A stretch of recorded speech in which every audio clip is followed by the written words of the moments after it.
Senhoras e senhores deputados, muito bom dia. Vamos dar início à nossa reunião ordinária.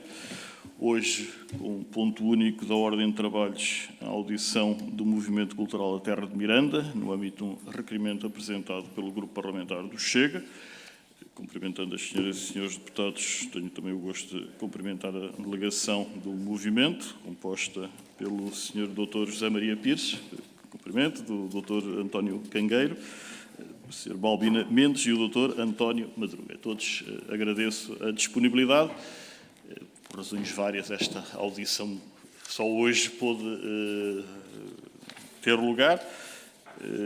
Como sabem, amanhã uma das grelhas da nossa reunião será precisamente dedicada a este tema, com a presença do Sr. Ministro das Finanças. Eu, como referi, tratando-se de uma audição no âmbito de requerimento apresentado por um grupo parlamentar, no caso o grupo parlamentar do Chega, cumpre-me recordar os termos em que irá decorrer. Portanto, irei dar a palavra de imediato ao grupo parlamentar requerente, Sr. Deputado Rui Afonso, presumo, portanto, do grupo parlamentar do Chega, disporá para tal de 5 minutos. Após o que darei a palavra para prestar os esclarecimentos solicitados ao Movimento Cultural Terra de Miranda, que disporá tendencialmente do mesmo tempo, e depois todos os grupos parlamentares sucessivamente disporão de até 5 minutos. Se, entretanto, se nos juntar a senhora deputada única representante do PAN, disporá para tal de 2 minutos, e o Movimento Cultural Terra de Miranda disporá para responder do total do tempo gasto na formulação das questões e, como sabem, depois, eventualmente, essa depende sempre de uma inscrição individual, 2 minutos a cada senhor deputado e, nesse caso, também o respondente disporá de até 2, ao somatório dos tempos gastos na formulação das questões. E, assim sendo, reiterando a todos os meus cumprimentos, senhor deputado Rui Afonso, 5 minutos, faço favor. Muito obrigado, Sr. Presidente, senhoras e senhores deputados. Cumprimento os representantes do Movimento Cultural Terras de Miranda. Bom, relativamente a este tema, nós já sabemos o quanto já foi debatido nesta Assembleia. Aliás, este tema tem-se arrastado, prejudicando em vários milhões de euros o erário público, nomeadamente os 10 municípios que compõem a região e que afirmam ser credores de cerca de 400 milhões de euros relativos a estes impostos, que ainda parte deles não foram cobrados. Mas vamos aos factos. A EDP, em 2019, colocou à venda 6 barragens na Bacia do Douro, as quais foram adquiridas pelo consórcio francês Engie pelo valor de 2,2 mil milhões de euros. Todo este processo foi questionado e debatido em diversos fóruns, inclusive questionado por diversas forças políticas, que quer no âmbito financeiro da operação, quer na sua forma de execução processual. A verdade é que nos parece claramente que houve, através destas operações, um planeamento fiscal agressivo.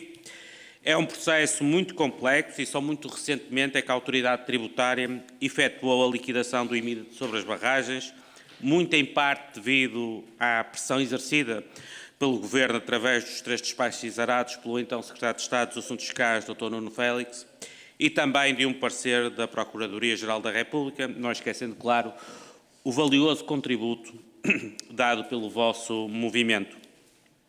Contudo, os senhores consideram que essa liquidação de IMI foi realizada de forma ilegal e com graves atropelos à lei, e aqui gostaria que os senhores nos esclarecessem melhor esta vossa afirmação. A verdade é que não é nada normal que a autoridade tributária necessite de 3 despachos da sua tutela política para liquidar impostos a um determinado contribuinte. Podemos mesmo dizer que é insólito, porque efetivamente a função da autoridade tributária é liquidar e cobrar impostos. Essa função está definida na lei e não é necessário qualquer despacho para que ela seja exercida. É assim com todos os contribuintes, deveria ser também com a EDP.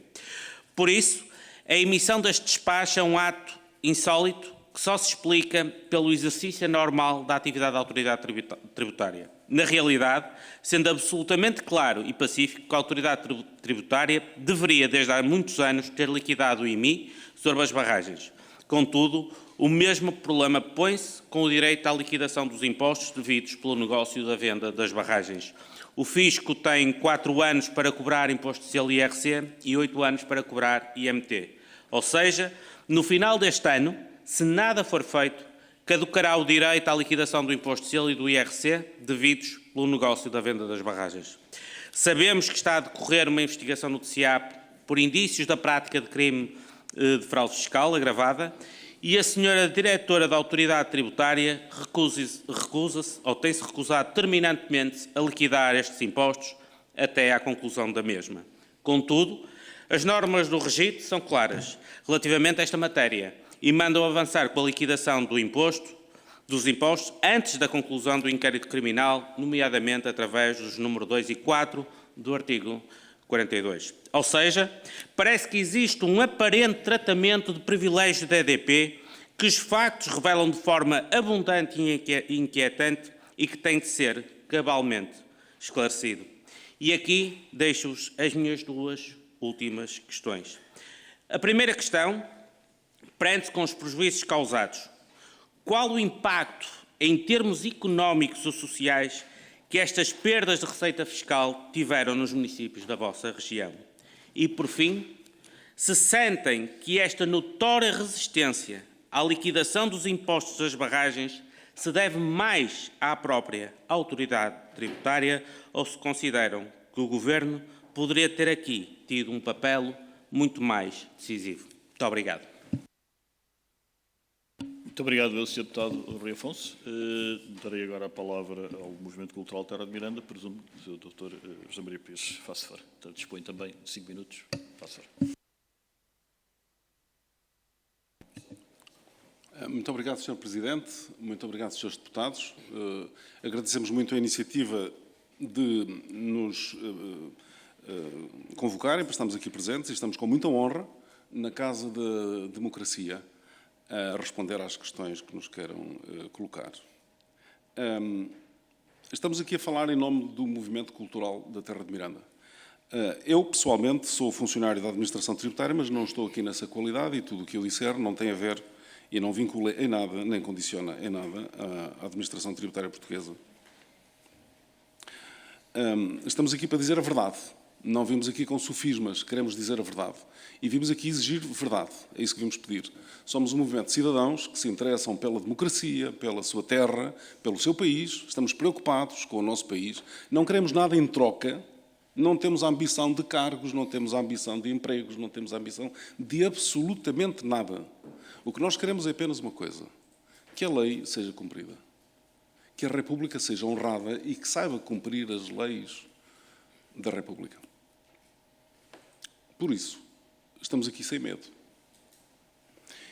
E, respondendo às questões que o Sr. Deputado teve a amabilidade de nos colocar e que agradecemos, o impacto económico e social da falta de cobrança e falta de pagamento dos impostos devidos pelo negócio das barragens e do IMI devido pelas barragens. Que o IMI é devido é um dado seguro, pelo menos desde 2006, quando a Procuradoria-Geral da República emitiu um parecer que vincula toda a administração pública, todos os órgãos da administração pública estão vinculados ao cumprimento desse despacho, desse parecer. Foi votado por unanimidade e foi publicado. E o Estatuto do Ministério Público diz, no artigo 50, que esses pareceres são vinculativos para toda a administração pública. Portanto, a partir de 2005, deveriam todas as barragens estar a pagar IMI. Algumas delas, relativamente a algumas delas, foi liquidado o IMI. Mas esse IMI foi anulado em 2016 por um despacho que o Sr. Secretário de Estado dos Assuntos Fiscais classificou de ilegal, em 2016. Esse despacho conduziu a que o IMI de algumas barragens tinha sido cobrado, nomeadamente a barragem de Bem Posta, foi cobrado, foi pago e foi devolvido ilegalmente à concessionária de então, tendo sido retirado das receitas fiscais do município de Mogadouro. Com esse despacho, caducaram automaticamente todas as liquidações feitas nos 4 anos anteriores. Em resultado desse despacho, foi determinada a devolução às concessionárias de todos os impostos que haviam sido cobrados relativamente ao IMI das barragens. Em resultado desse despacho, não foi liquidado o IMI até hoje. E, portanto, a perda de receita para as populações, a perda de recursos para as populações é enorme. Enorme. Estas populações sofreram um despovoamento brutal nos últimos anos. Perderam 2/3 da população. A população da Terra de Miranda caiu 2/3 desde que foram construídas as barragens. Aquelas barragens são das unidades industriais mais produtivas, mais lucrativas do país. E daquelas terras não fica nada. Nós calculamos que, por ano, aquelas barragens produzem, dependendo dos anos, mas em média, produzirão 300 milhões de euros de impostos, de riqueza. 300 milhões de euros para o país. Dos quais 100 milhões são impostos. Nem os lucros, nem os impostos ficam na Terra de Miranda. E é essa uma das razões porque aquela região perdeu 2/3 da população.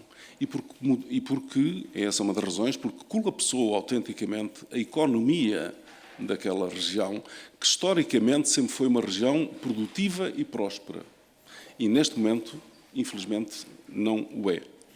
O impacto da falta de cobrança destas receitas para aqueles municípios é enorme e as populações estão muito conscientes disso. E estão conscientes de que o Estado português falhou nesta matéria. Há um falhanço do Estado português que tem que ser corrigido.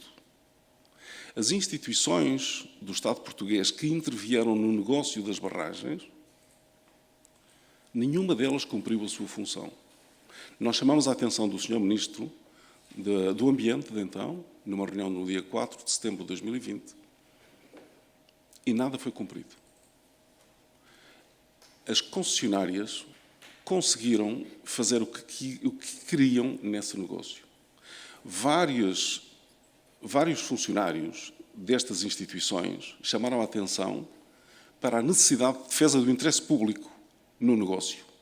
Foram todos ignorados, nomeadamente um parecer da diretora de serviços responsável pelo relacionamento com as concessionárias da APA, que chama a atenção para a circunstância da concessionária estar a violar várias normas do contrato de concessão e ela propõe que não seja autorizado o negócio das barragens.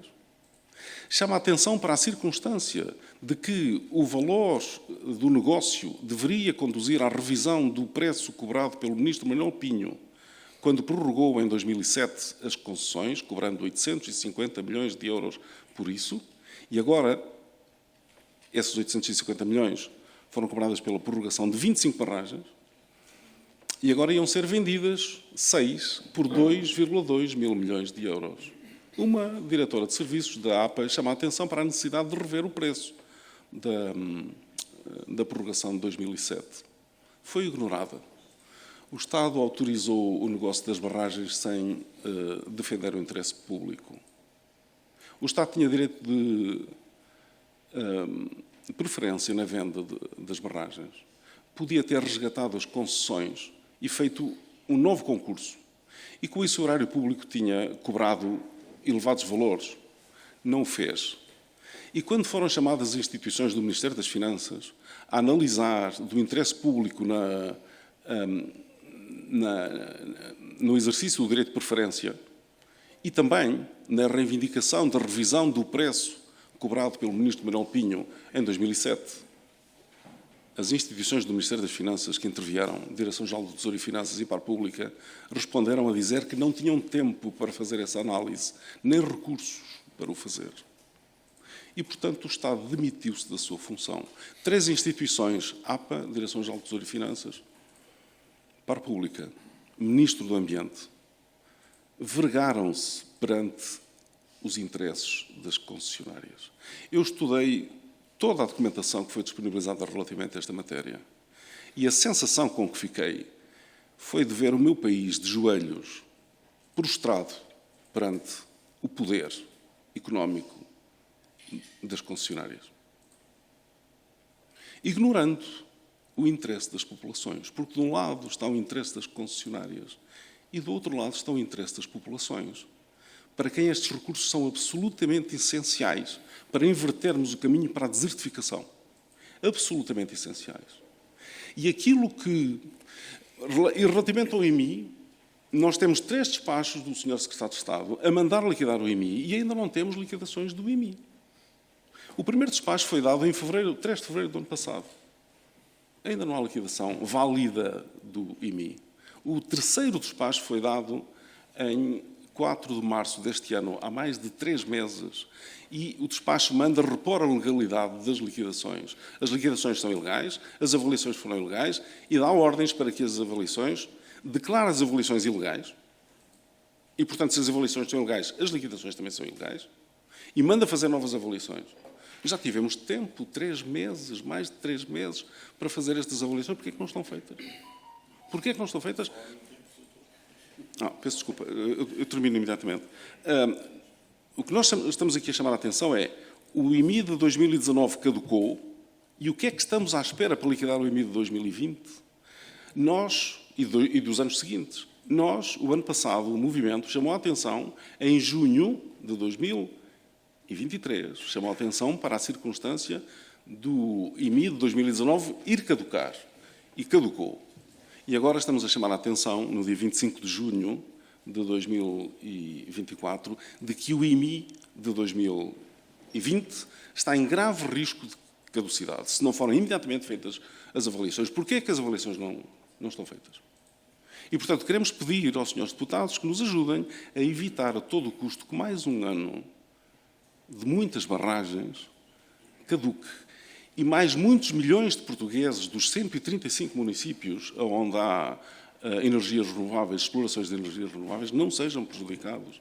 À luz de toda a gente, não é? À luz do dia, isto está a acontecer à luz do dia. Que estranha divindade é esta que impede a administração pública de agir, de cumprir o seu papel, de aplicar a lei? Que motivo? O que é que explica esta letargia, este estado de prostração dos órgãos da administração pública em Portugal, que sistematicamente praticam erros, sistematicamente omitem aquilo que deviam fazer, e quando praticam os erros, eles são sempre, sucessivamente, favoráveis às concessionárias e desfavoráveis às populações, onde se situam estas unidades empresariais.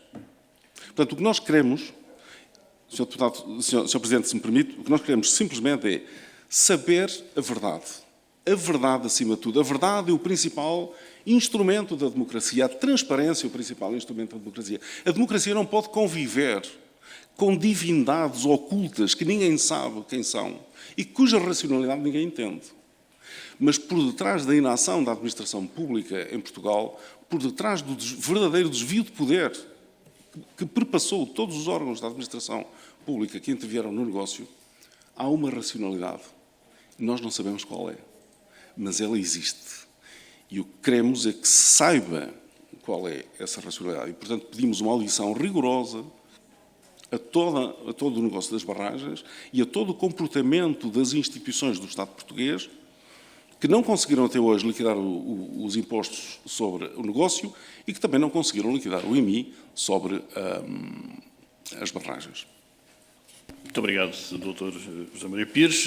Agora, como referi, teria a amabilidade de anotar as questões, de fato, à medida em que os diversos grupos parlamentares irão formular as suas questões e eu devolver-lhe a palavra no final, depois de todas as questões formuladas.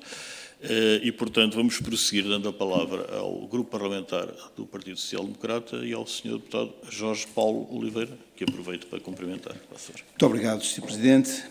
Bom dia a todos. Cumprimento, em nome do parlamentar do Partido Social Democrata, o Dr. Alberto Fernandes, e na sua pessoa os representantes do movimento cultural das terras de Miranda. Doutor, esta é uma história interminável, não é a fantasia épica, enfim, de Michel Ende, mas é, de facto, uma história que parece não ter fim. Já aqui foram reproduzidos alguns dos factos que, enfim, que alimentam esta história, mas eu queria dizer desde já que, ao realçar desde já que o grupo parlamentar do PSD, embora não tenha feito de forma isolada, mas tem tido ao longo destes últimos 4 anos uma atenção muito especial a este processo, sobretudo a partir do momento em que foi conhecida a intenção de venda das 6 barragens por parte da EDP localizadas em Trás-os-Montes. E, portanto, nós temos acompanhado com preocupação e temos preconizado diversas iniciativas legislativas e não só, em torno, nomeadamente, da cobrança dos impostos relacionados com as barragens. Eu não sei se o Sr. teve a oportunidade de acompanhar a audição da Sra. Diretora-Geral da Autoridade Tributária, que decorreu nesta Comissão, no dia 28 de maio deste ano. E eu chamo a atenção dessa audição porque foram produzidas um conjunto de afirmações que eu agora, não propriamente sob a forma de contraditório, mas ainda assim sob a forma de comentário, o que é que o movimento lhes oferece dizer.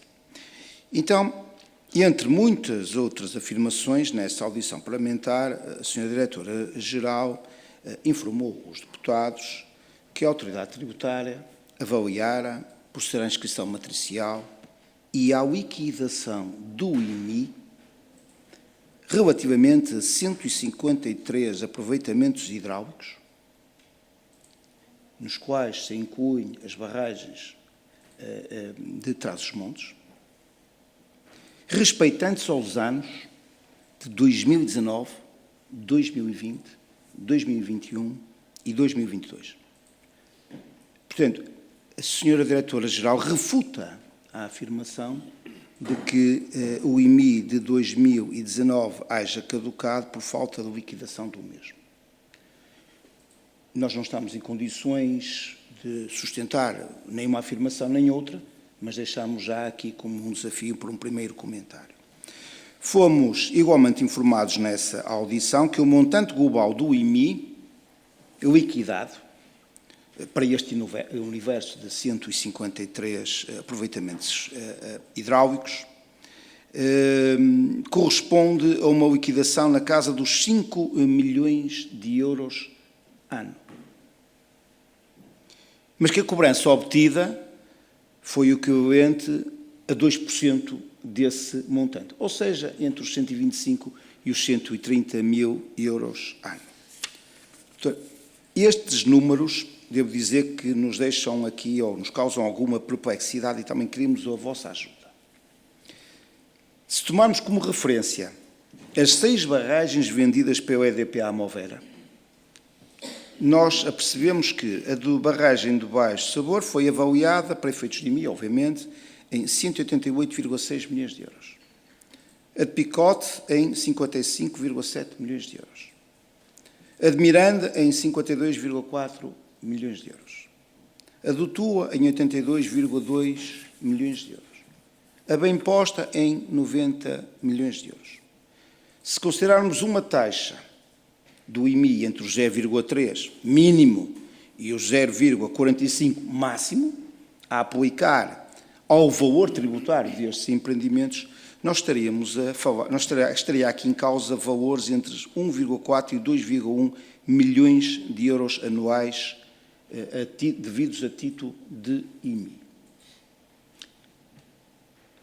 Ora, há várias notícias, desde logo até o requerimento do proponente deste agendamento, que nos fala em dívida de 110 milhões de euros a título de IMI. Eu julgo que haverá aqui um equívoco. Os 110 milhões ou os 100 milhões de que aparecem em várias notícias não é respeitante ao IMI, mas é respeitante ao imposto de selo, ao IRC e ao IMT.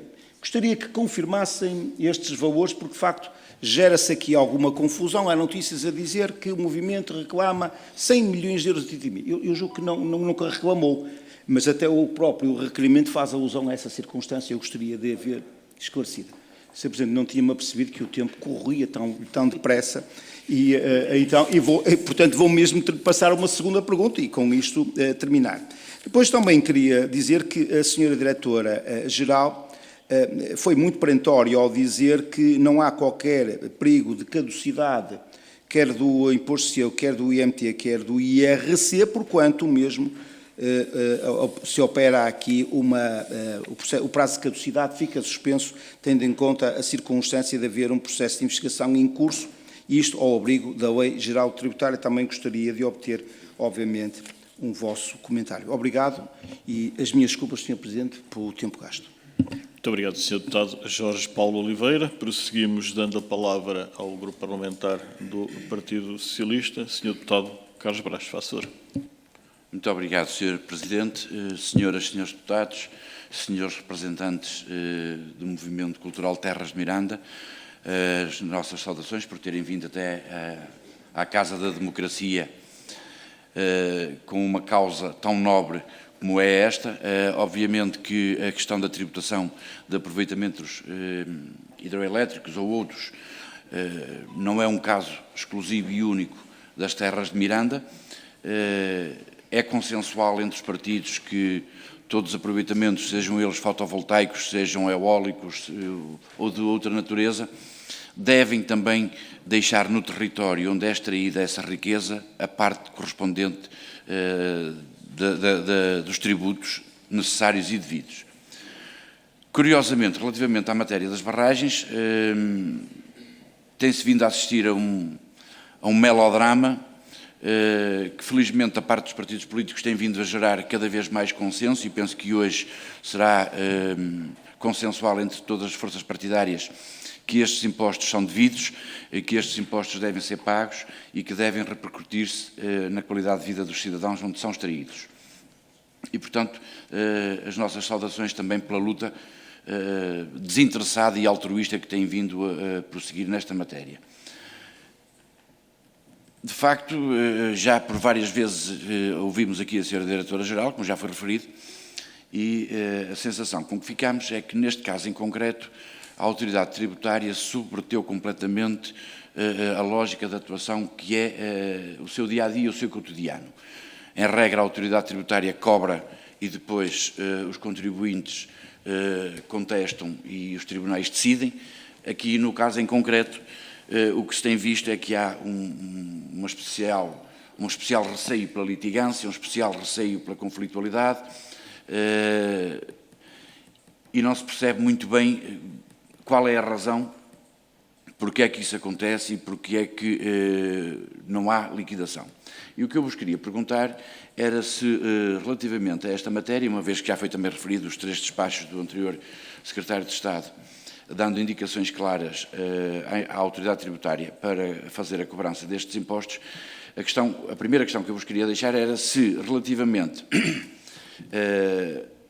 a esta cobrança, se mantém a confiança na AT para, com base naqueles 3 despachos, proceder à cobrança dos impostos, se não mantêm a confiança e se entendem que o quadro legislativo que existe precisa de ser reformulado, precisa de ser alterado. Isto é, o que temos é suficiente ou não é suficiente para garantir a cobrança, ou é necessário irmos mais além e pensarmos em alguma alteração legislativa que clarifique ou que, de uma vez por todas, proceda ou obrigue a proceder à cobrança.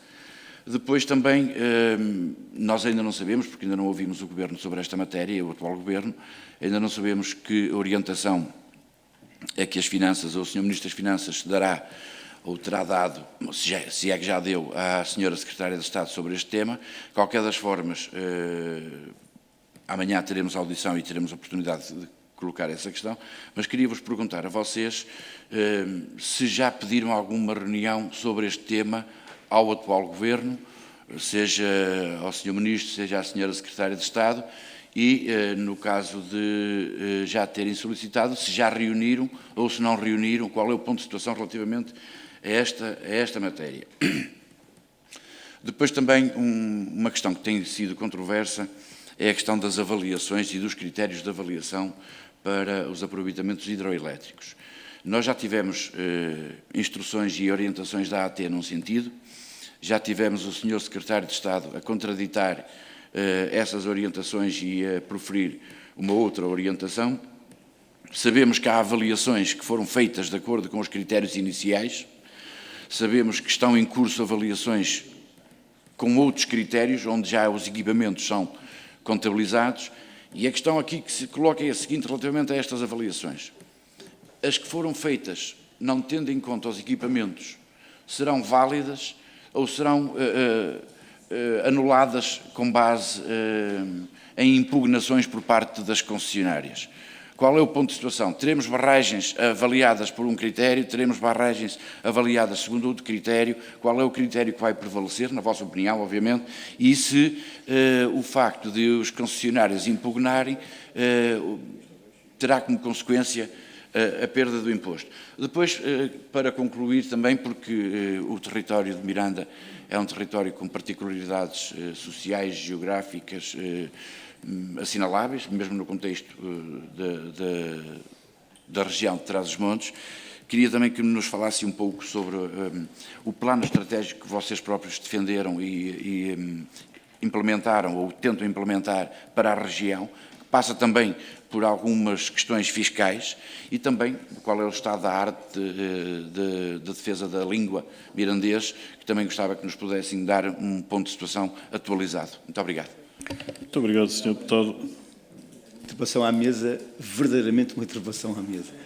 É 10 segundos, Sr. Sr. Deputado Jorge Paulo Oliveira, faço favor, uma interpelação à mesa das verdadeiras. Eu queria, através do Sr. Presidente, pedir desculpas ao Dr. José Maria Pires, porque eu o identifiquei como Dr. Alberto Fernandes. E as minhas desculpas por essa errada identificação. Muito obrigado. Está registado, obviamente. Ao Presidente passou, confesso, mas está feita a correção.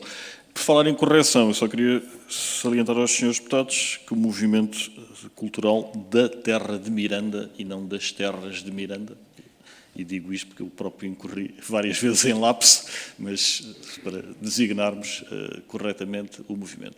Vamos prosseguir, dando a palavra ao Sr. Deputado Bernardo Blanco, da Iniciativa Liberal. Cumprimento, dispõe de até 5 minutos, faço favor. Muito obrigado, Sr. Presidente.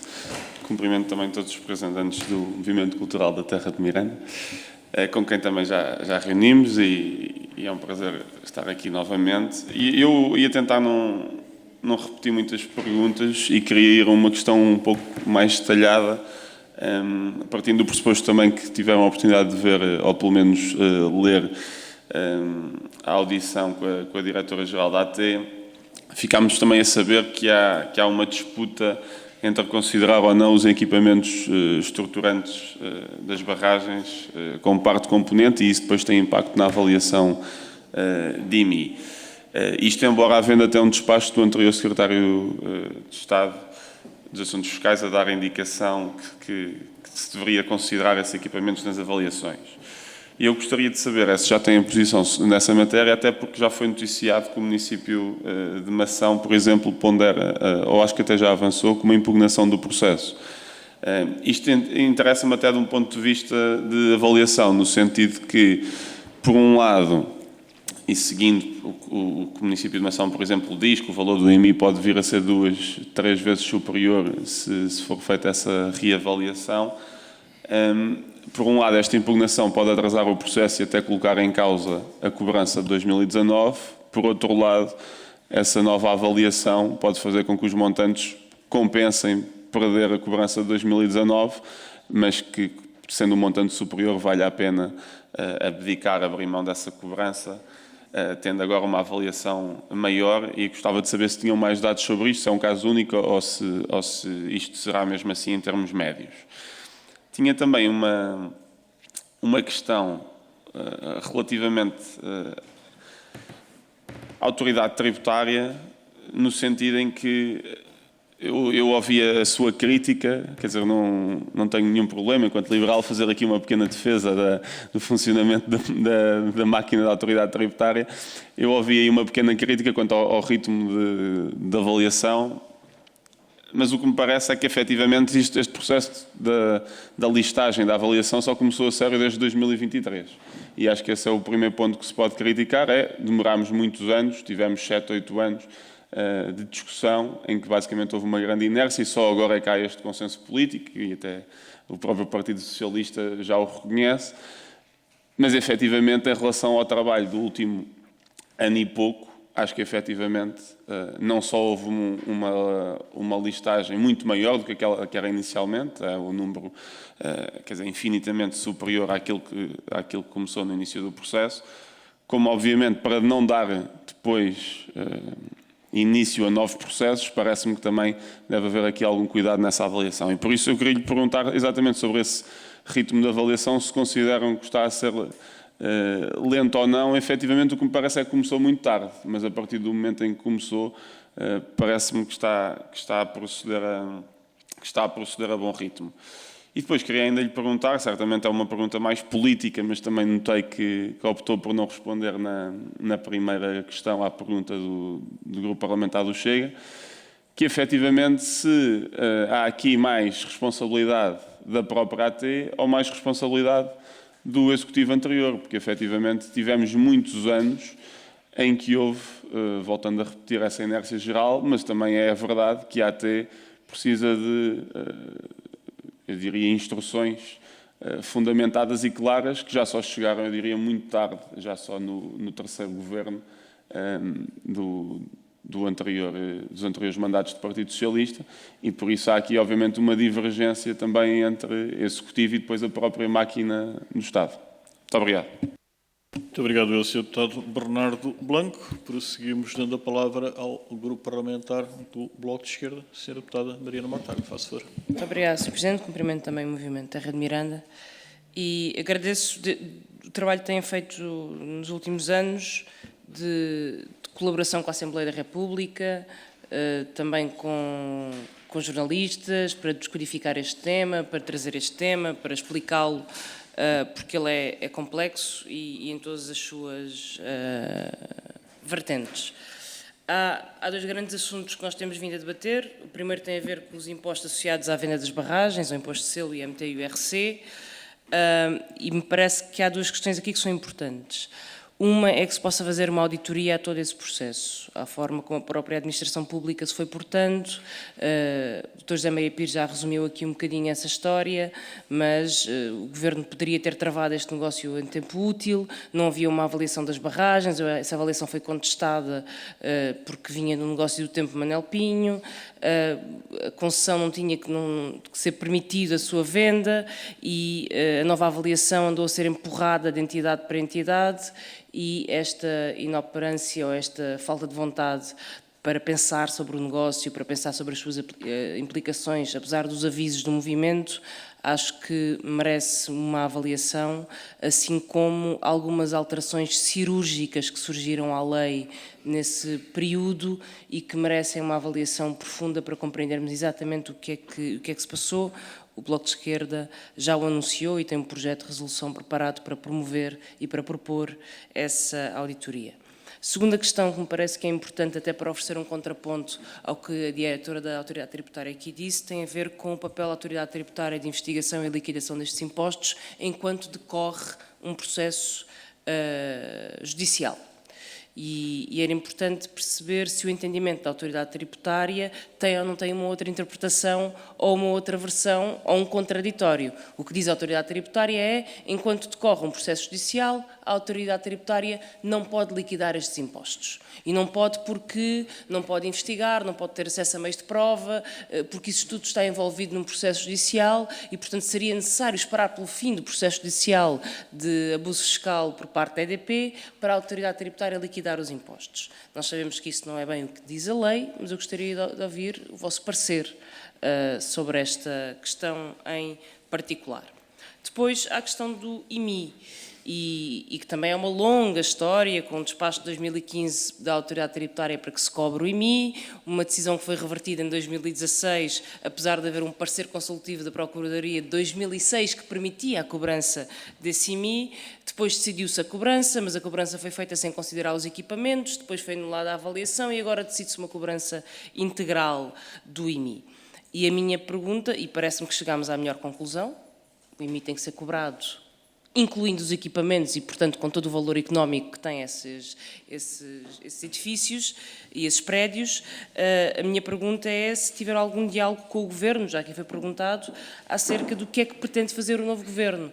Todos os despachos vieram no fim de mandato do Governo do Partido Socialista. E nós não sabemos de facto qual é a posição do novo Governo sobre esta matéria. Gostaria de saber se tiver algum contacto ou alguma tentativa de contacto com o novo Governo do PSD sobre esta matéria e sobre qual é a solução. Bem sei que há sempre a tentação de melhorar a lei, eu próprio já falei convosco sobre isto algumas vezes. Melhorar a lei também significa, por alguma razão, admitir que a lei atual não permite a cobrança, e ela permite, tanto que permite que há um despacho a exigi-la. E, portanto, queria saber a vossa opinião sobre essa matéria. Finalmente, uma avaliação mais política sobre este processo. Estamos perante um caso de injustiça fiscal, em que a autoridade tributária pensa 10 vezes antes de cobrar o imposto à EDP e às concessionárias, e a verdade é que não cobra, porque tem medo, porque o poder de litigância é brutal, e isto mostra o poder dos grandes contribuintes perante a autoridade tributária e a injustiça face aos pequenos contribuintes que não têm este poder. Mostra também a impunidade de uma grande empresa como a EDP. No início deste processo, a EDP esteve na Assembleia da República a dizer que cumpriu todos os impostos, pagou todos os impostos, ou melhor, não via lugar ao pagamento de impostos e ainda conseguiu arrastar ministros nesta versão porque ninguém teve coragem de se contrapor à narrativa criada pela EDP e aos seus advogados pagos a peso de ouro. Portanto, há uma impunidade que tem a EDP e os grandes contribuintes nestes processos e que vocês denunciam, e muito bem, e quero dar-vos os parabéns por essa denúncia de forma desassombrada. Mas também é importante compreender que todo este processo começa porque era suposto o imposto de selo ser atribuído aos municípios da região. E era suposto ser atribuído aos municípios porque se considera que as barragens extraíram recursos desta região sem devolver nada. E o Movimento Cívico Terra de Miranda tem este papel de descodificação dos processos fiscais, mas tem um papel também de propostas para o desenvolvimento da região, um plano estratégico para o desenvolvimento da região e para a proteção da língua mirandesa, já aqui foi perguntado, e era importante que vocês nos pudessem também contar essa vertente do vosso trabalho, porque no fundo é ela que justifica a perseguição por estes fundos que são vossos por direito. Muito obrigado, Sra. Deputada. Dos municípios, não do movimento. Muito obrigado, Sra. Deputada. Vamos então prosseguir, dando a palavra ao Sr. Deputado Jorge Pinto, do LIVRE, que dispõe de até 5 minutos. Faça. Muito obrigado, Sr. Presidente, Senhoras e Senhores Deputados. Cumprimentar os representantes do Movimento Cultural Terra de Miranda e dizer-vos que é um prazer e um agradecimento sincero ver uma luta tão afincada, tão eu estou à procura das palavras certas porque acho que as palavras usadas do vosso lado também foram muito fortes, mas acho que essa raiva, permita uma expressão, é mais do que justificada e o Sr. José Maria Pires foi bem claro nas razões dessa raiva e nas razões que vos trazem aqui hoje e sabem que do lado do LIVRE tiveram sempre um interlocutor disponível a discutir este problema em concreto, mas também outros problemas do Planalto que afetam Vimioso, Mogadouro e Miranda do Douro e também no que diz respeito, e agora a deputada Mariana Mortágua falou disso, a preservação da língua mirandesa, tema em relação ao qual o LIVRE conseguiu aprovar já para este orçamento uma proposta de 200 mil euros para a defesa e promoção da língua, mas isto prende-se muito com aquilo que também foi dito, o despovoamento da região, tudo o que isso implica e, sobretudo, aquilo que poderia ser feito caso os fundos existissem para evitar esse despovoamento e, portanto, começar por esta parte política e dizer que o LIVRE está perfeitamente alinhado com as suas posições, com aquilo que foi dito hoje, e que todos os impostos devidos devem ser pagos por uma questão de legalidade, em primeiro lugar, em segundo lugar, por uma questão de justiça e, em terceiro lugar, por uma questão de coesão territorial. Numa nota muito lateral, defendemos também acerrimamente a regionalização, precisamente também para que este tipo de problemas possa ser combatido de maneira mais célere e eficaz e que a coesão territorial seja uma realidade que ainda está muito longe de ser em Portugal. Eu vou tentar não repetir muitas das perguntas que já foram feitas, com as quais concordamos em geral, e também reforçar que já aqui na audição da Diretora-Geral da Autoridade Tributária ouvimos efetivamente coisas ligeiramente diferentes daquilo que vocês nos trouxeram aqui hoje, mas que há aqui realmente um problema político e de ausência, se posso dizer, do Estado. As palavras usadas foram muito fortes, eu anotei, falhanço do Estado português, não defesa do interesse público e o Estado que se demitiu das suas funções, que culmina, e continua a citação, num país de joelhos perante o poder das concessionárias. Acho que isto traduz realmente aquilo que temos pela frente, aquilo que, enfim, que o Estado não fez devendo fazer, e apesar do caráter forte das palavras, acho que são válidas, atendendo a tudo aquilo que aconteceu e culminou na situação que temos hoje.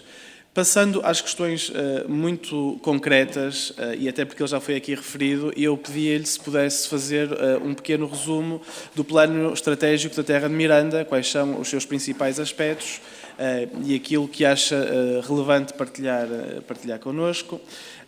Qual o ponto de situação do Fundo Terra de Miranda, também criado no Orçamento de Estado de 2021, como vêem a atuação do Estado no processo de venda de barragens e na cobrança de impostos. Portanto, acho que já foi muito claro em relação a isso, mas se quiser acrescentar algo, faça o favor.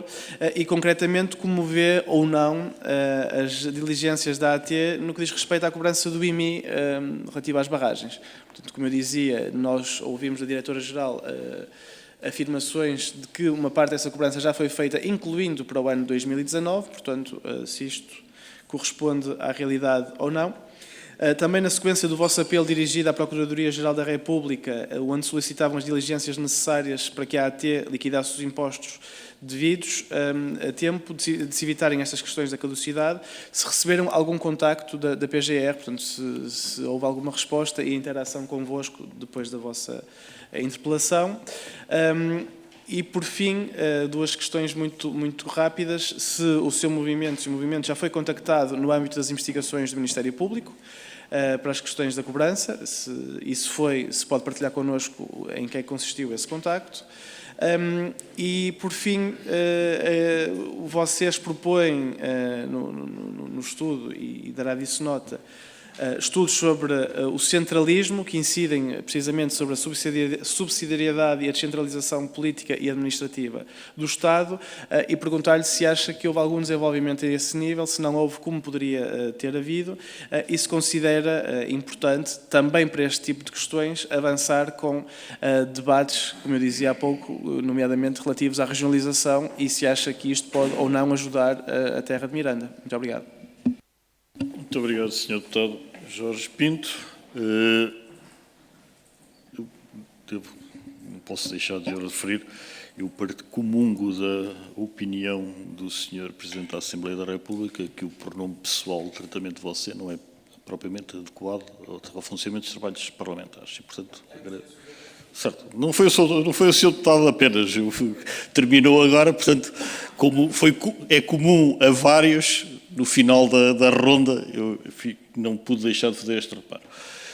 Quero dizer, então, que não estando presente mais nenhum senhor deputado, nomeadamente a senhora deputada única representante do PAN, vou dar a palavra ao Movimento Cultural Terra de Miranda, presumo que novamente ao senhor doutor José Maria Pires, que disporá para prestar os esclarecimentos solicitados nesta ronda até 25 minutos. Faça favor, a palavra é sua.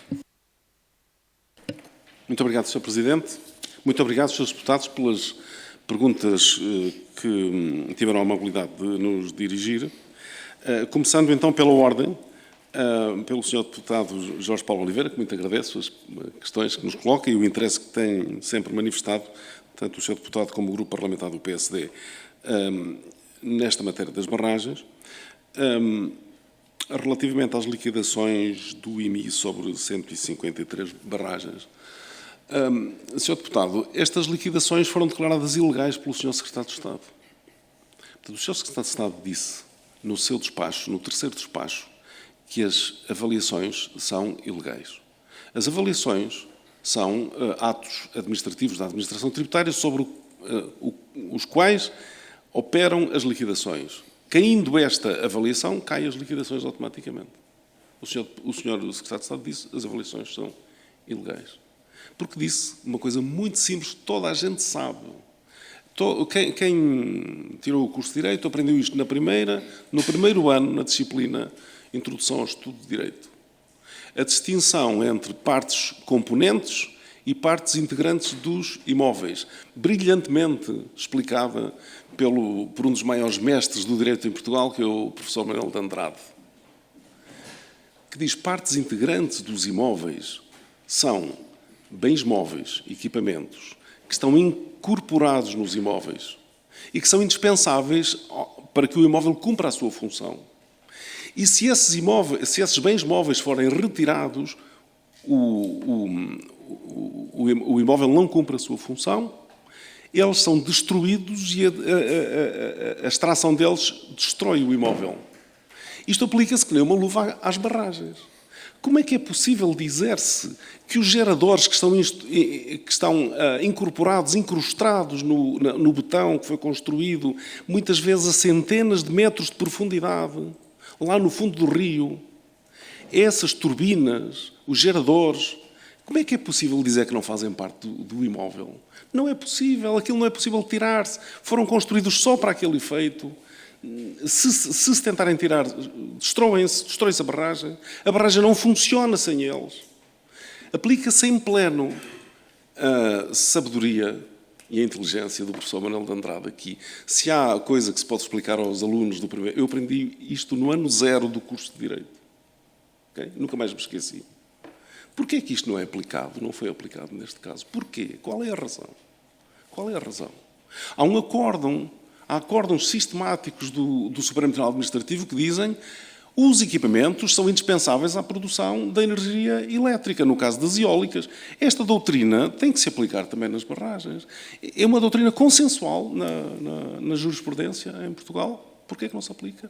Porquê é que se decidiu extrair os equipamentos da avaliação das barragens? Estas avaliações são ilegais por outro motivo. Porque o que se avalia não é uma barragem, o que se avaliou não foi uma barragem. O que se avaliou foi um conjunto, uma massa de cimento armado que não é uma barragem, não é capaz de produzir rendimento. E tudo aqui, todas as construções que não são capazes de produzir rendimento, não são imóveis, dizem o Código do IMI, diz o Código do IMI, não estão sujeitas ao IMI. Portanto, estas avaliações são avaliações feitas com a incorporação de um vírus para que, quando alguém quiser impugnar as liquidações, possa dizer o imposto que foi cobrado é sobre uma construção que não é um imóvel, não é um prédio nos termos do Código do IMI, porque não é capaz de produzir rendimento. Uma barragem sem os equipamentos, os órgãos de segurança, que a própria definição do conceito legal de barragem incorpora, uma barragem sem os órgãos de segurança e de exploração, não é uma barragem, não é capaz de produzir rendimento.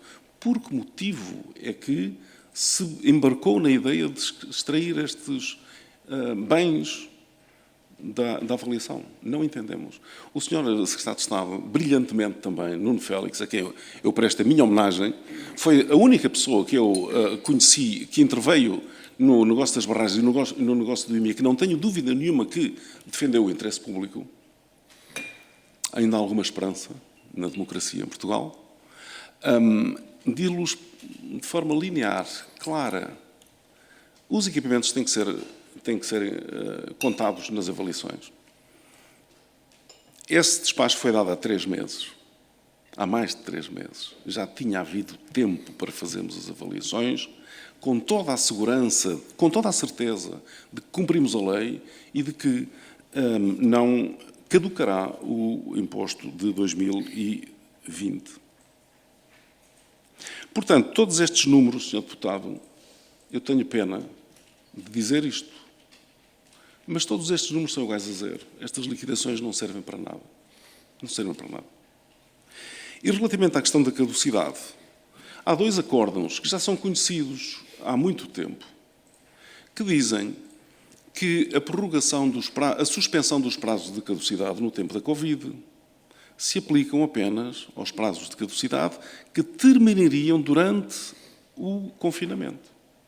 Os prazos de caducidade e de prescrição que terminassem durante o período de confinamento são alargados. E a lei depois veio dizer, são alargados e extinguem-se 20 dias depois do fim do confinamento. Todos sabemos isto. E todos sabemos que há um acórdão do Supremo Tribunal Administrativo de novembro de 2021 e há uma decisão arbitral do final do ano passado que diz exatamente isto. Portanto, a jurisprudência o que diz é que, sem dúvida nenhuma, e já diz isto há muito tempo, já todos conhecemos isto há muito tempo, o IMI de 2019 caducou. Portanto, não vale a pena estarmos aqui a pensar que ainda vamos cobrar o IMI de 2019. Eu tenho muita pena em dizer isso. Muita pena em dizer isso. O IMI de 2019 não vamos cobrá-lo. Porque não houve prorrogação da caducidade e porque o Sr. Secretário de Estado dos Assuntos Fiscais declarou ilegais as avaliações, em cima das quais operam as liquidações.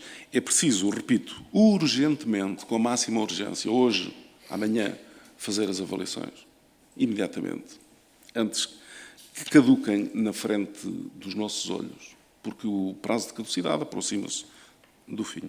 Relativamente aos 110 milhões, sim, os 110 milhões são do imposto do selo, e é uma conta muito simples.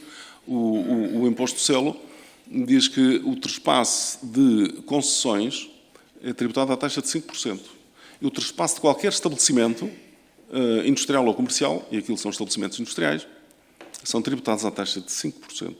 Por isso, 220 milhões, que foi o valor do negócio, vezes 5%, 2.200 milhões, exatamente, se me engano, vezes 5% são os 110 milhões. Mas, além disto, há o IMT, porque foram vendidos imóveis, estão sujeitos ao IMT, que é uma coisa também extraordinária, não é?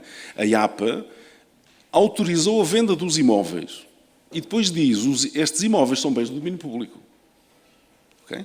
Os bens do domínio público estão fora do negócio do comércio jurídico. Não é? Como é que é possível a mesma pessoa dizer eu autorizei a venda da Torre de Belém ou da Torre dos Clérigos? Não é? Como é que é possível? Ou da Praia de Mira ou da Praia da Costa da Caparica? Como é que é possível isto acontecer? Qual é a racionalidade que está por trás? Quem escreve isto são pessoas inteligentes, têm razão, não são ignorantes. Qual é a razão de ser a racionalidade destas afirmações? Sr. Deputado Carlos Moraes, muito obrigado também pelas suas questões. Nós perdemos a confiança em todas as instituições que intervieram no negócio das barragens e que têm intervido no processo da liquidação do imposto do IMI. Em todas. O Estado português falhou clamorosamente, conscientemente, em todo este processo. E é preciso saber porquê. É por isso que pedimos uma auditoria e ficamos muito satisfeitos por ver que nesta sala, no Parlamento, há apoio para se fazer essa auditoria. O país tem que saber por que motivo é que o Estado falhou. Por que motivo é que o Estado ignorou a legalidade, não cumpriu a legalidade e praticou vários erros, sempre a favor dos concessionários e sempre contra a administração pública. É muito importante que o Estado português seja dirigido por instituições e por dirigentes que não levantem qualquer dúvida sobre o seu apego ao princípio da legalidade. O princípio da legalidade é a base fundamental da ação de toda a administração pública. O princípio da legalidade, o princípio da transparência e o princípio da igualdade relativamente a todos os cidadãos. Eu não conheço nenhum cidadão em Portugal que tenha tido o privilégio de, para pagar impostos, precisar de 3 despachos do Secretário de Estado. Há algo que está mal neste país quando isto acontece. Relativamente ao quadro legislativo, Sr. Deputado, não há dúvidas nenhumas sobre que as barragens têm que pagar o IMI. Não há dúvidas sobre isso. A Procuradoria-Geral da República também não tem dúvidas. Os tribunais também não têm dúvidas. Vamos alterar a lei para quê? Quem pensa em alterar a lei está a pensar em quê?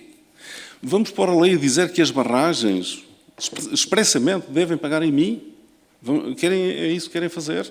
É que se fizermos isso, haverá a seguir um advogado a dizer se o legislador vem dizer que as barragens devem pagar a IMI, porque até agora entendia ao contrário. E por isso todas as liquidações estão para trás. São limpas. Aquilo que no Brasil se chama zerar. Okay? Uma alteração legislativa destas terá a nossa oposição forte, a nossa denúncia forte. Okay? Quem pensa nisto, provavelmente, não pensa no interesse das populações e nem no interesse da legalidade. Esta proposta é muito preocupante para nós. Eu já li isso num artigo na semana passada, penso que no dia 14, no Observador, que se estava a pensar em alterar a lei. Para quê? Qual é o motivo? A quem serve essa alteração da lei? Pedimos reuniões. O nosso movimento é um movimento que tem 3 características, 4. Somos um movimento cultural. A nossa base é a cultura da terra de Miranda. Nós temos uma língua, temos uma cultura própria da qual nos orgulhamos. O país tem uma língua e uma cultura própria da qual nos orgulhamos. Somos, além de um movimento cultural, apartidários. Somos inclusivos e somos construtivos. Nós, quando fomos a falar pela primeira vez com o Sr. Ministro do Ambiente, fomos oferecer-nos para ajudar a que o Estado interpretasse adequadamente o sentido do interesse público. Nós não queremos cobrar os impostos a todo o custo. Nós queremos que a lei se aplique, é só isso. Só queremos que se aplique a lei. E pedimos reuniões, sim. E, portanto, somos inclusivos, construtivos. Mas estamos aqui para dizer a verdade, sem sofismas. Sim, nós pedimos uma audição ao Sr. Ministro das Finanças. 2 vezes, insistimos. E estamos confiantes de que essa reunião se vai fazer. Embora tenhamos recebido a resposta de que o Sr. Ministro das Finanças não tem agenda para nós. E nós respeitamos isso. Mas nós insistimos que se o Sr. Ministro não tem agenda, sugerimos que delegasse noutra pessoa que tenha essa agenda para nos receber. Eu acho que o movimento de cidadãos que não querem nada a não ser que se cumpra a lei, que não querem nada a não ser que o interesse público e a democracia do seu país seja enriquecida, acho que este movimento devia ser recebido pelas pessoas que estão ao serviço do interesse público. E, portanto, sugerimos que sim, que sejamos recebidos e estaremos disponíveis para ajudar com toda a transparência e com toda a lealdade a construir o sentido da aplicação da legalidade na administração pública em Portugal. Relativamente à validade das avaliações, já falámos, Sr. Deputado, não vale a pena. Se alguém pensa que as concessionárias vão pagar o IMI de avaliações ilegais, está completamente enganado. Se a administração das concessionárias pagar o IMI de avaliações ilegais, os seus acionistas vão-lhe perguntar: então, mas o meu amigo pagou a avaliação de uma coisa que é ilegal, que você podia anular. Por que é que não optou por anular? Não vão pagar. Não vale a pena. As avaliações são ilegais, estão declaradas ilegais. O 2019 caducou. Não vale a pena. Não vale a pena. Relativamente ao plano estratégico e à defesa da língua, eu depois, se o Sr. Presidente me permitir, iria pedir aqui à minha colega Balbina Mendes para falar daqui um bocadinho, mas eu agora terminava, se estiverem de acordo, a parte relativa ao IMI, aos impostos. Sr. Deputado Bernardo Blanco. Sim, Sr. Deputado Carlos Brás, houve peritos avaliadores que disseram as instruções que mandam excluir os equipamentos são ilegais e avaliaram de acordo com a lei, incluindo os equipamentos. Ok? Sim. Portanto, neste momento, existem barragens que são avaliadas com os equipamentos e outras barragens que são... Não pode, isso não pode acontecer. Todas as barragens têm que ser avaliadas de acordo com o mesmo critério, de acordo com a lei. E quando o órgão máximo da administração fiscal, que em Portugal é o Ministro das Finanças, neste caso, tendo delegado competências no Secretário de Estado, declara as avaliações ilegais, a consequência de uma administração tributária que está vinculada ao princípio da legalidade é as avaliações têm que ser anuladas e feitas novas avaliações de acordo com o princípio da legalidade, cumprindo a lei. O Sr. Ministro, o Sr. Secretário de Estado dos Assuntos Fiscais, Nuno Félix, disse, porém, que só podia dar ordens para mandar anular as avaliações nos casos em que haja impugnação. Mas ele antes declara as avaliações todas ilegais.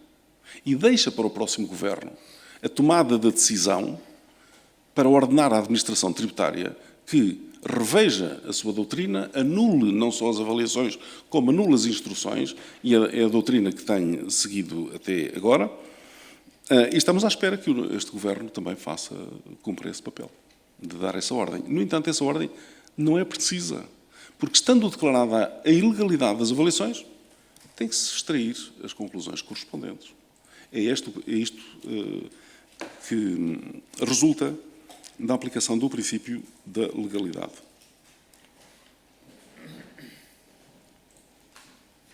Portanto, respondendo já às questões do Sr. Deputado Bernardo Blanco, que muito agradecemos, sim, o 2019, infelizmente, está perdido irremediavelmente. Durante muitos anos houve inércia. Sr. Deputado, houve inércia, vamos ver. Foi dito aqui na Assembleia da República que a alteração do entendimento, a AT sempre teve o entendimento de que as barragens deviam pagar o IMI. E em 2005 há uma informação de um jurista da Administração Tributária a dizer o seguinte: há algumas impugnações que têm aparecido sobre liquidações do IMI, de barragens. E, portanto, a Administração Tributária estava a fazer liquidações do IMI de barragens. Há algumas dúvidas que têm sido levantadas. E esse jurista diz: estas dúvidas não têm razão de ser. Há um parecer da PGR 2006 que diz claramente que as barragens devem pagar IMI. Muito bem, essa informação foi despachada dizendo: sim, senhor, devem pagar IMI. 6 meses depois, há uma inversão completa do entendimento da Administração Tributária. Foi dito no Parlamento que essa inversão resulta de um acórdão, de uma decisão arbitral do CAD.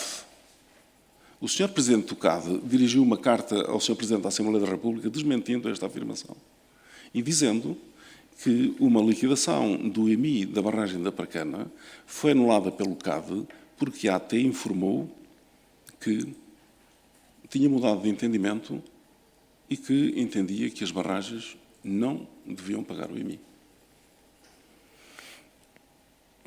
Por isso, Sr. Deputado, desde sempre a Administração Tributária entendeu que as barragens devem pagar o IMI.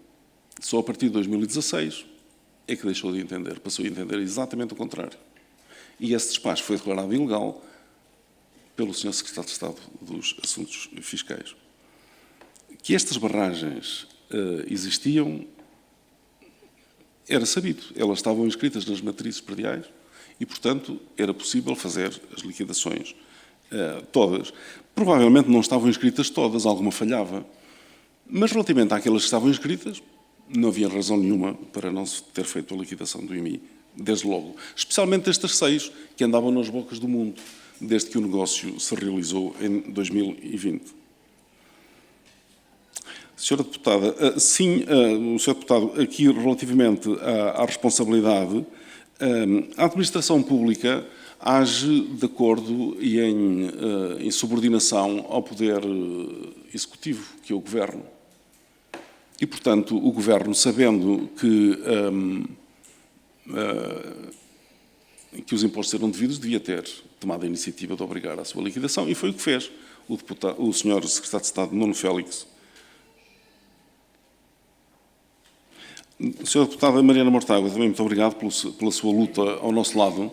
A deputada Mariana Mortágua foi a primeira pessoa neste país que deu visibilidade pública à nossa luta e, por isso, temos muito que lhe agradecer e a Terra de Miranda muito lhe deve nesta matéria. E espero que lhe preste a homenagem devida em resultado dessa luta. Sim, nós pedimos uma auditoria que explique tudo aquilo que se passou. Especialmente, eu anotei aqui, há uma alteração estranha ao artigo 60 do Estatuto dos Benefícios Fiscais, que se aplica que nem uma luva ao negócio das barragens. Por que motivo é que o artigo 60 do Estatuto dos Benefícios Fiscais foi alterado? O artigo 60 traduz para Portugal, para o direito interno, as normas da diretiva da reunião de capitais.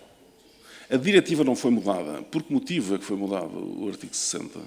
Alargando para contemplar também o negócio das barragens. É importante que o país saiba a verdade acerca desta matéria. Senhora Deputada,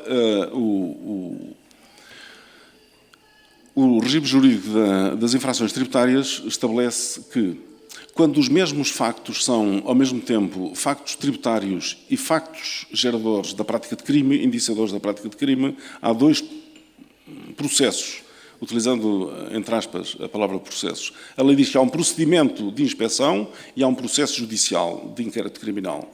Há um procedimento de inspeção e um processo de inquérito criminal. E a lei diz que ambos os processos correm em paralelo. O procedimento de inspeção e o processo de inquérito criminal correm em paralelo e que o processo de inspeção, o procedimento de inspeção, é prioritário. Okay? É uma ordem que a lei dá à administração tributária, deves dar prioridade a este processo, porque há um processo em paralelo, um processo de crime. E a lei diz que o processo de crime não é encerrado enquanto não for encerrado o procedimento de inspeção. Okay? E, portanto, o procedimento de inspeção devia ser uma prioridade absoluta da administração tributária. Porquê que o procedimento de inspeção não se fez? Foi afirmado aqui que não foi aberto o processo de inspeção. No início de 2021, o Sr. Ministro João Leão veio aqui a esta Comissão informar que tinha-se iniciado o procedimento de inspeção. No dia 28 foi aqui informado que não se iniciou o procedimento de inspeção. Porquê? Estava o país com o clamor que na altura se levantou sobre o negócio das barragens. O Sr. Primeiro-Ministro disse: eu estou convicto, tenho confiança que a administração tributária esteja a fazer a inspeção. Não estava. Não estava. E aparentemente não está. Portanto, é preciso... A administração tributária não precisa de nada que dependa do processo de crime para fazer a liquidação do imposto. A administração tributária sabe que foi criada uma empresa para quem foram transferidas as barragens, que foi criada e durou 3 meses. E quando foi criada, isto foi dito à APA, está escrito nas comunicações do consórcio à APA, esta sociedade ia ser criada para durar 3 meses. Chama-se isto uma missing trader, não é? Que são usadas nos processos de fraude fiscal. E por isso, isso é do conhecimento de todos nós e, portanto, a liquidação do imposto. Existem todos os dados para fazer a liquidação do imposto. Pronto, eu depois pedi ao Sr. Presidente, se fosse possível, passar a palavra à nossa colega, Balbina Mendes, uma ilustre pintora portuguesa que pinta como ninguém a alma da terra de Miranda, entre outras coisas. Faço favor, dispõe ainda de 3 minutos, mas terá uma tolerância, faço favor. Nem vou precisar tanto, porque teremos possivelmente uma outra audição para falar da língua mirandesa. Mas a problemática e o risco da extinção da língua mirandesa vem sendo abordada já desde o século XIX por um especialista que não deixa margem para dúvidas quanto à sua autoridade como linguista, que é o Dr. José Leite Vasconcelos. Já nessa altura, ele alertava para a necessidade do Estado tomar em mãos, tomar o cuidado de cuidar,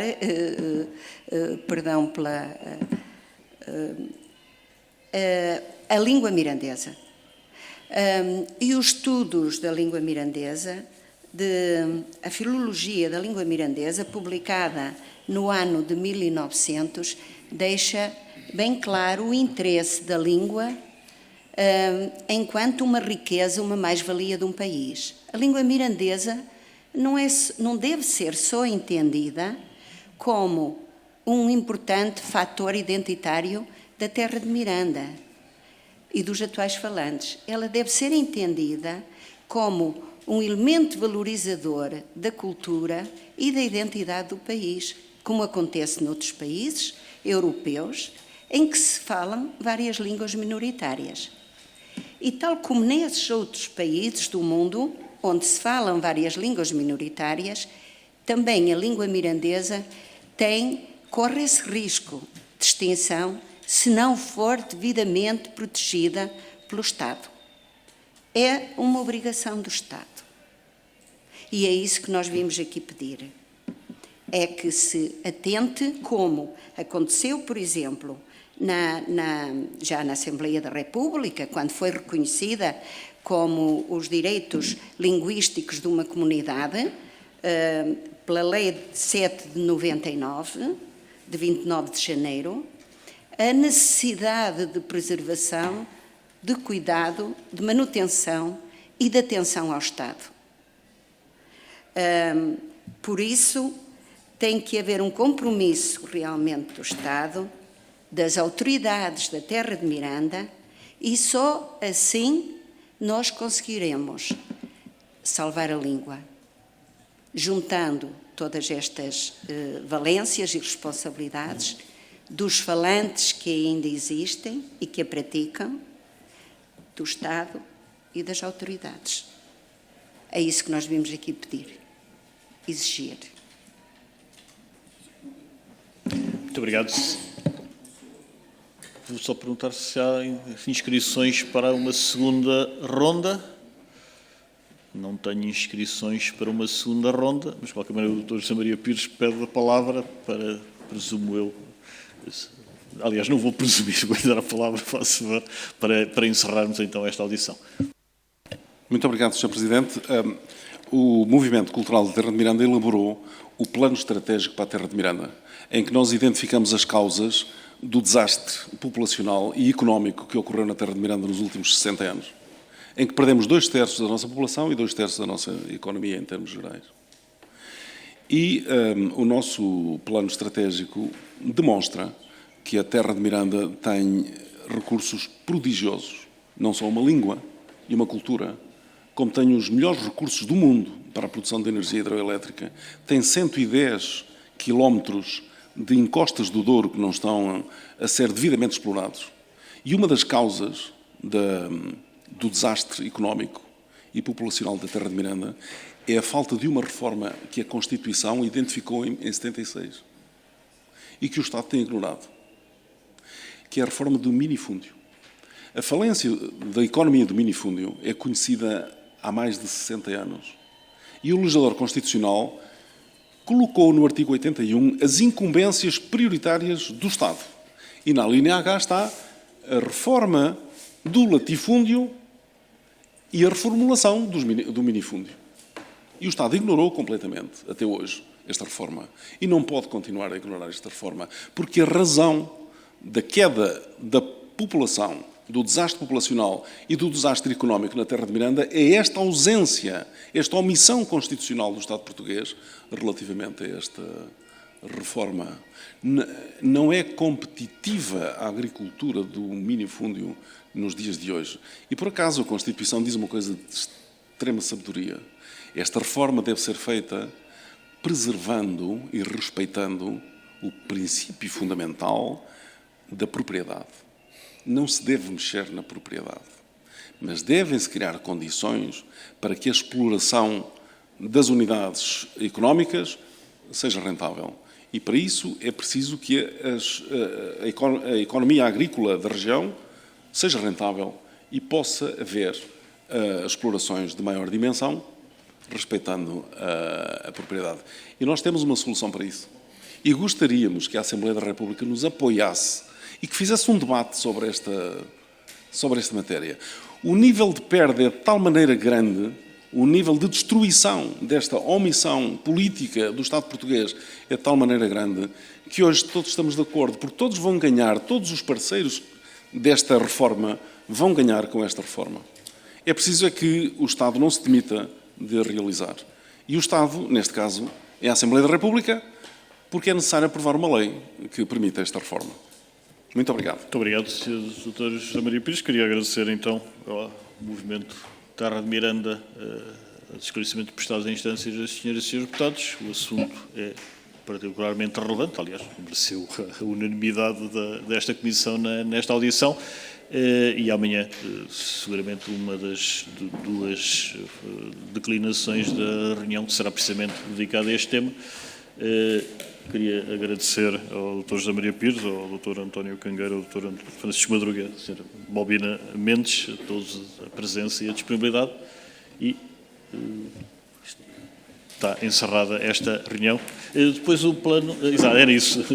Farei distribuir às senhoras e senhores deputados. Muito obrigado. Sim.